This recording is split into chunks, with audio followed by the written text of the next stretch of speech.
Welcome to Extension Out Loud, a podcast from Cornell Cooperative Extension. This episode of Extension Out Loud is the first in the series, introducing the purpose and potential impact of critical issue leads. I sat down with Andy Turner, Director of CCE and Associate Dean in both the College of Agriculture and Life Sciences and Cornell Human Ecology, to talk about these campus appointments and their impact on the work of CCE in our communities.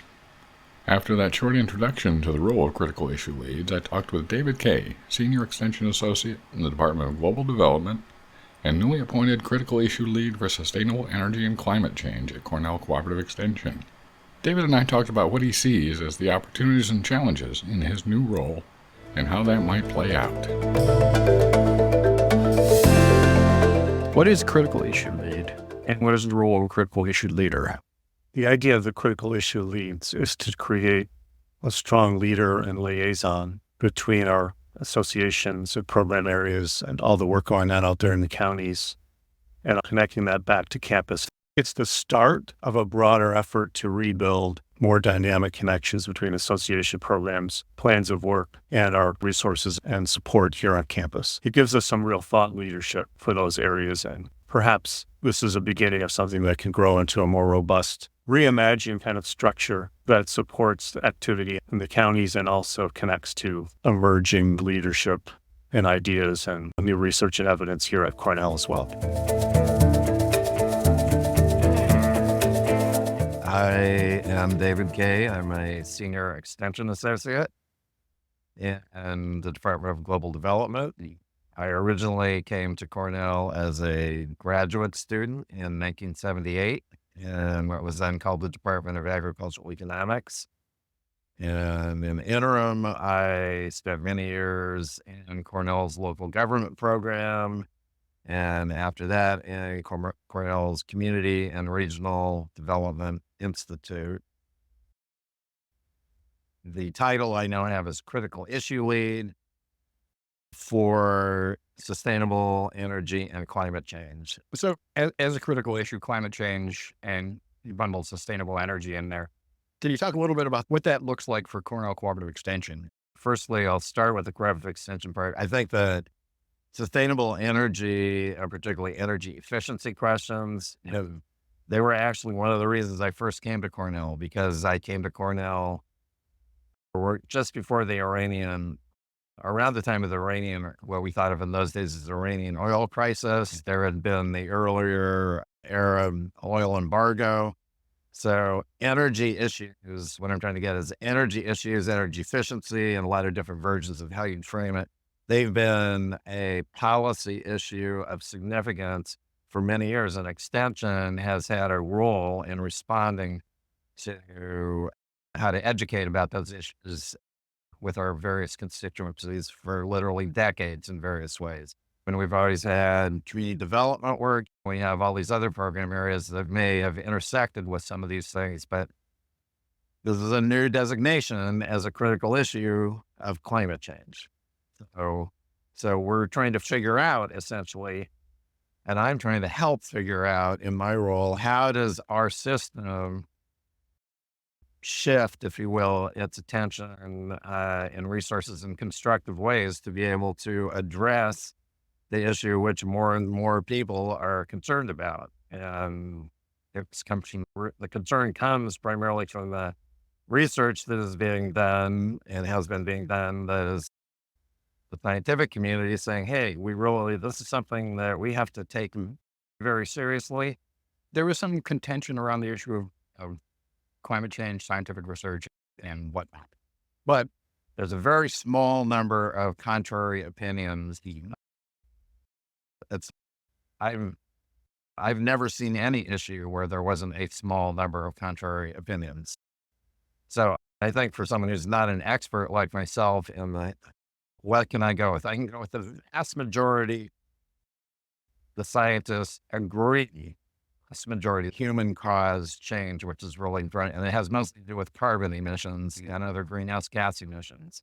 So to get back to what you're saying now, that's a different question than how do we talk about it. So I am a social scientist, and I am concerned primarily also within Extension about how do we communicate with people? So when we get to thinking about this, my community development gut tells me if I want to be a good educator and communicate with someone about something, I'm going to find out what they care about the most and then try and figure out what resources can I bring to the table that would help them make informed decisions about the issues that they care about the most. I believe the science is solid, but I don't necessarily believe that the best way to get into a conversation or an instructive situation, particularly with adults, not in a classroom setting. I don't believe the best way to do that is to say, I have the right answer for you, and this is what science says, and take it or leave it, because a lot of times they're going to leave it. Is this a discrete program? Is it integrated into other programs? In some ways, it's a discrete. I'll also mention, I'm also chair at the national level of the National Extension Climate Initiative, which I would encourage any educators who are not members of to join. And why do I say any educators? Because it relates to what I wanted to go on to next, which is like, I believe, and I think there's a very strong case to be made that actually everybody in the world who cares about anything has to care about climate change to some degree, because we're all being affected by it in various ways, and we're all going to be even more affected by us. That's what the science tells us. So if that's true, the question then becomes more strategic about how do we educate about this? And I'm increasingly convinced that we need to have both a special issue, a critical issue lead, which is the role I play on climate. But I also think the reality is it affects how our natural resource educators need to think about what their work is. They don't need to become critical issue leads on climate. They need to do what they're doing, but they need to incorporate the relevance of climate change to the work they do. The same for our ag educators, the same for our nutrition educators, and all the way down the line, because we're all in a world that is already on a day-to-day basis, just by looking at the paper, not everywhere, not always in Ithaca, New York, but in New York State, routinely, things are changing in ways that science would link back to climate change. So I think we all need to pay attention to that, no matter what our discipline is, in different ways too. Back in the 70s and early 80s, when we were talking about renewable energy or sustainable energy, there was often a vision of it being connected to houses. Solar was always a vision of on the solar. Now we transitioned to this sort of postmodern environment that we're living in now, and solar is suddenly this massive deployment on agricultural land. Yep. Is that the best way to go? And I realize that I'm asking you for value judgment. And I'm going to say, as an extension educator and a researcher, that's not for me to decide whether that's a social decision. So to even think about that, I have to think, what's the criteria for best? And not everybody's going to agree about what all those criteria are. But I will say, the state of New York, the legislature has passed legislation which puts forth, and often local governments have done various versions of this, have passed legislation that commits us as a state to decarbonization goals. Right. Which I personally think is an important thing to do. So that's a value judgment. If you don't believe in human-caused climate change, you won't agree with that. But I do believe in it. As I said earlier, I'm totally upfront. I believe that educators should ground their education in the evidence base, which is most compelling. And I think this is the most compelling evidence base. When we do that, we need to say, we need to do something. So then what is it that we can do? And right now, I sit on something called the NYSERDA's Agricultural Technical Working Group, which is an advisory body to NYSERDA, which is trying to figure out if we need a lot of renewable energy to decarbonize the grid. I will also say, I would consider this pretty close to an indisputable fact, is that we can't fully decarbonize the grid only by having rooftop solar, and we can't fully decarbonize it by finding other what are called low impact sites. So we need to put it somewhere. Where are we going to put it? at the scale that's needed to decarbonize and meet our policy goals. Doesn't need to go on farmland, but it needs to go someplace. Somewhere, The reason there's a lot of pushback against siting on farmland is because that's where it tends to be most desirable from the perspective of a developer to put it under the current set of rules. And one of the things we're trying to do in this group is to say, let's figure out how do we incentivize developers in the system we have to stay away from prime farmland, but we're also trying to say, let's also stay away from forest land. We're also saying, let's stay away from wetlands. We're also saying, how much opportunity is there to put a 100-acre facility, let's say in Manhattan or even in suburbs? So it becomes a difficult problem. And what I wish would happen more is I wish at the local level and at the state level, there's a lot more proactive thinking about, if we're going to do this, where should this go? How do we overcome the barriers to putting it where we think it should go? As opposed to the way our system really works is the developer is out there, makes a proposal, and then a lot of people say, well, it shouldn't go there. Saying this in all seriousness, reasoned debate is something that we need to have around these critical issues. So what is the role of cooperative extension in, let's say, facilitating or hosting those dialogues that need to happen? So now you're hitting on a topic which you and I, going back a few years, talked about. There's a tradition in extension called public issues education, PIE. And if you look at the journal Extension, there's dozens of articles about that, including some relatively recent ones. And what it is really suggesting is there are some kinds of issues where if you want to be a good educator, you need to think less about the presentation mode of like, I'm the expert and I have the facts. You need to think more about having essentially a dialogue that invites people with different perspectives to kind of come in. And your role as an educator, sometimes you can be both the presenter of the information and the facilitator of the dialogue, but maybe often it's like, maybe you're the facilitator and some of your colleagues are more of the presenters, because the more controversial the topic is, the harder it is to do both. Right.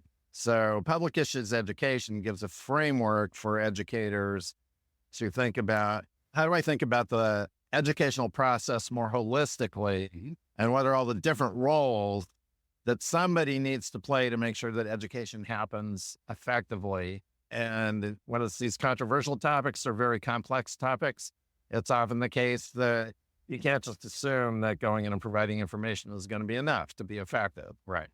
And I would also add, so I think about these other approaches, which are more dialogue based, is I think it's part of our responsibility as educators to not only think about how do I deliver information in an effective way, but how do I create context in which learning can happen?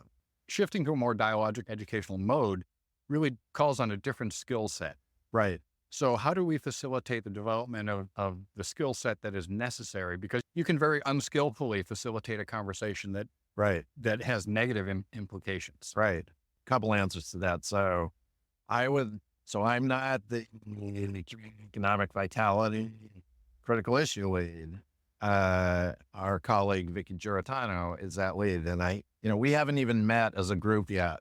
So like, I don't really know about how our whole system is going to think about how do we address the capacity building kinds of questions that you're talking about in new ways, which I hope we do. So, but this is a process. This is not a program that's going to be deployed. It's a process of development for everybody who's involved in extension work. Right. And, I would say everybody that's involved in extension work, the process affects everybody. Not everybody needs to become a skilled facilitator. However, I would argue that everybody ought to be thinking about to what degree would becoming more competent as a facilitator help me in my job. Right.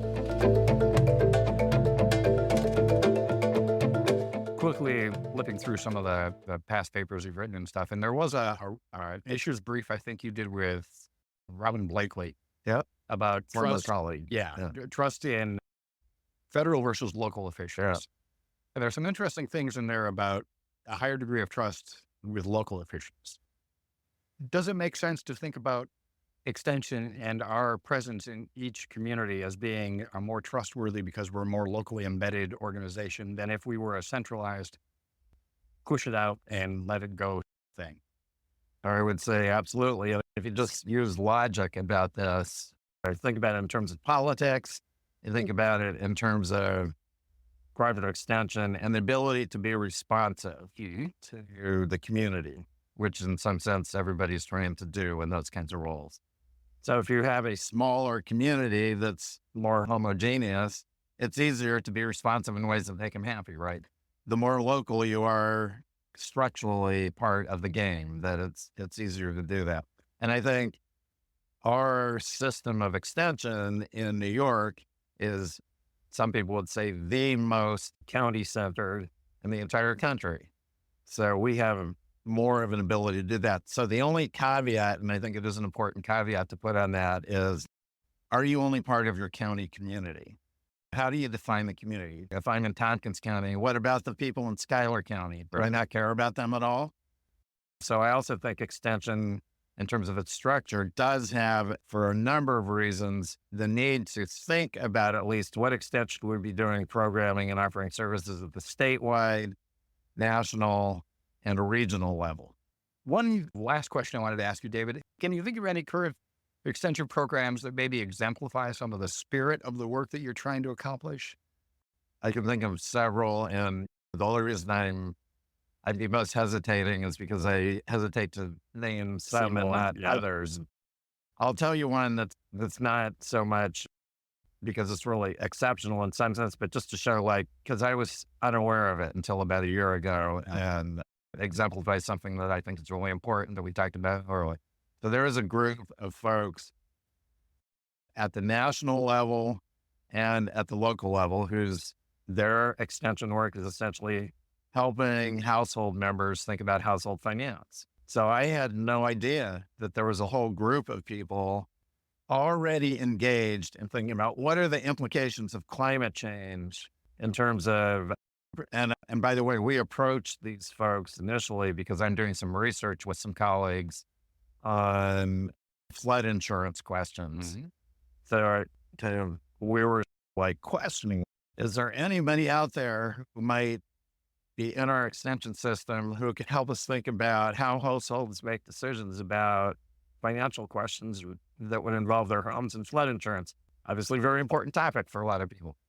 Discovered there's this whole group of people already on that topic. So I was thrilled to hear that because that's not an area that I worked in. I'll give you one other one. And the only reason for that is because very close to what I personally work in, which is, so we now have a Center for Agrivoltaics, at Cornell.